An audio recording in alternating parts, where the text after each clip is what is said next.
नमस्कार बंधुरा सबाइके आमार मनेर मतो रान्नाते स्वागत जानाई। आमी आजके आबारो एकटा नतून रेसिपि निये आपनादेर काछे चले एसेछि। आजकेर रेसिपि तेलापिया माछेर तेल झाल।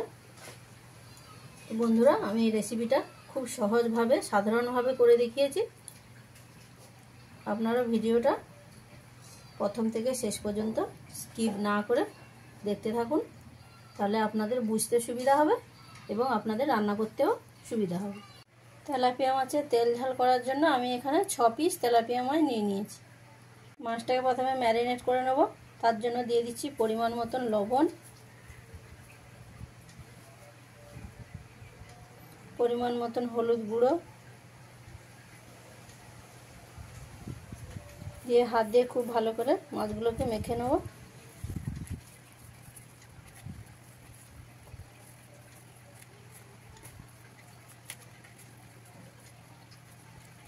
মাছটা আমি এইভাবে লবণ হলুদ দিয়ে ম্যারিনেশন করে নিয়েছি। তো মাছটাকে আমি এবারে 10 মিনিটের জন্য রেখে দেব, যাতে ভালোভাবে মাছের গায়ে লবণ আর হলুদটা ঢুকে যায়। আমি মাছগুলোকে ভেজে নেব। তার জন্য একটা কড়াই নিয়ে গরম করে নিয়েছি। তাতে দিয়ে দিতে হবে পরিমাণ মতন সরষের তেল। দিয়ে তেলটাকে খুব ভালো করে গরম করে নিতে হবে। তেলটা ভালোভাবে গরম হয়ে গেছে। এবারে এর মধ্যে একে একে মাছগুলো দিয়ে ভেজে নেব।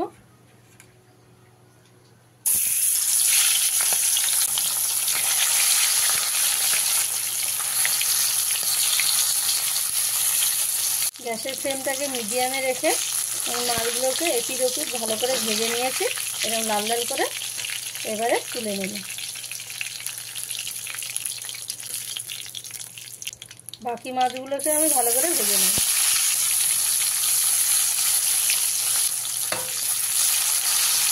এই মাছগুলো আমার ভালো করে ভাজা হয়ে গেছে, আমি নামিয়ে নেব।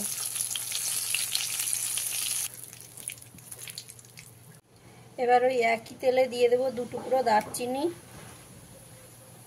3-4 পিস লবঙ্গ, 4 পিস এলাচ, অল্প পরিমাণে গোটা জিরে দিয়ে একটু ভাজা ভাজা করে নিতে হবে। আর ভাজা ভাজা হয়ে গেলে এর মধ্যে দিয়ে দিতে হবে কেটে রাখা পেঁয়াজগুলো। আমি এখানে 3টে মিডিয়াম সাইজের পেঁয়াজ নিয়ে কুচি করে নিয়েছি, দিয়ে দিলাম। পেঁয়াজটা দিয়ে পেঁয়াজটাকে ভালো করে লাল লাল করে ভেজে নিতে হবে।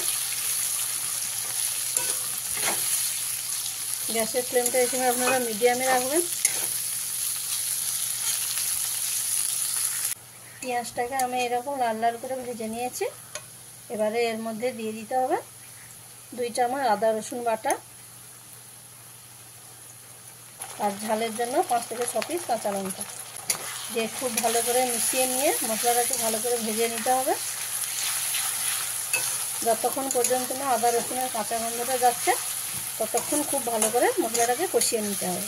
আদা রসুন বাটাটা দিয়ে খুব ভালো করে মশলাটা কষিয়ে নিয়েছি। আদা রসুনের কাঁচা গন্ধটা চলে গেছে। এবারে এর মধ্যে দিয়ে দিতে হবে 1 চামচ হলুদের গুঁড়ো,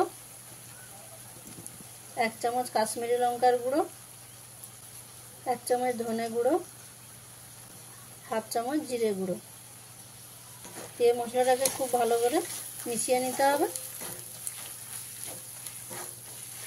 আর মেশানো হয়ে গেলে এর মধ্যে দিয়ে দিতে হবে টমেটো কুচি। আমি এখানে 2টো মিডিয়াম সাইজের টমেটো নিয়ে কুচি করে নিয়েছি, দিয়ে দিলাম। ভালো করে মিশিয়ে নিয়েছি। এবারে এর মধ্যে দিয়ে দিতে হবে অল্প পরিমাণ জল।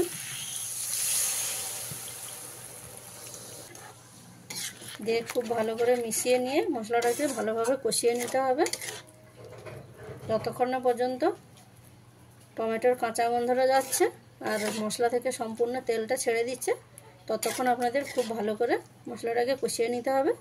এই সময় আপনারা গ্যাসের ফ্লেমটা মিডিয়ামে রাখবেন। সাথে দিয়ে নেবেন স্বাদ মতন লবণ, দিয়ে ভালো করে মিশিয়ে নিয়ে মশলাটাকে কষিয়ে নিতে হবে। পরে যেহেতু লবণ দিয়েছিলাম তাই টমেটোটা খুব সুন্দর ভালোভাবে গলে গেছে, আর টমেটো থেকে কাঁচা গন্ধটাও চলে গেছে। মশলা থেকে খুব সুন্দর তেল ছেড়ে দিয়েছে। এই পর্যায়ে আপনাদের দিয়ে নিতে হবে পরিমাণ মতন জল। তেল ঝালের গ্রেভিটা যেহেতু সেমি গ্রেভি হবে তাই খুব বেশি জল দেওয়া যাবে না, অল্প পরিমাণ জল দিয়ে নিতে হবে। দিয়ে খুব ভালো করে মিশিয়ে দিতে হবে। মিশিয়ে দিয়ে গ্যাসের ফ্লেমটা হাই করে অল্প কিছু সময় ফুটিয়ে নিতে হবে। গ্রেভিটা অল্প সময় আমি ফুটিয়ে নিয়েছি। এবারে একে একে মাছগুলো দিয়ে দেবো। বন্ধুরা, রান্নাটা আমি যেভাবে একদম সহজ পদ্ধতিতে করে দেখিয়েছি আপনাদের অবশ্যই ভালো লাগবে। আর ভালো লাগলে চ্যানেলটাকে লাইক, কমেন্ট, শেয়ার এবং সাবস্ক্রাইব করে দেবেন। এই রেসিপিটা দিয়ে বন্ধুরা গরম গরম ভাতের সাথে খুবই ভালো লাগে খেতে। তো মাছটা দিয়ে নিয়েছি, এবারে আরও অল্প কিছু সময় ফুটিয়ে নেব। মাছটা দিয়ে আমি অল্প সময় ফুটিয়ে নিয়েছি। তো আমি যেভাবে রান্নাটা করলাম আপনারাও সেম পদ্ধতিতে রান্নাটা করে দেখবেন, অবশ্যই ভালো লাগবে। আর ভালো লাগলে আমাকে কমেন্ট করে জানাবেন। আর আমার চ্যানেলে নিত্য নতুন রেসিপি দেখার জন্য আপনারা নোটিফিকেশানের বেল আইকনে ক্লিক করে রাখবেন, তাহলে আমি যখনই ভিডিও ছাড়বো আপনারা খুব সহজে পেয়ে যাবেন। তো সব শেষে এখানে দিয়ে নিতে হবে গরম মশলা গুঁড়ো, ধনেপাতা কুচি,